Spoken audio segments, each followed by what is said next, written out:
Hey everyone, welcome back. Is QuickBooks Payroll failing to deduct taxes?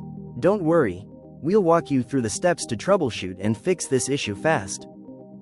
Method 1. Reload your employee's payroll data.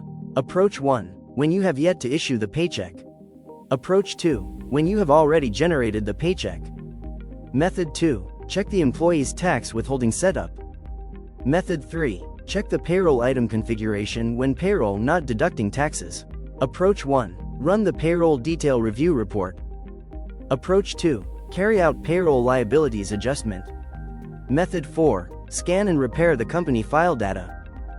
Method 5. Verify the employee's tax calculation limit.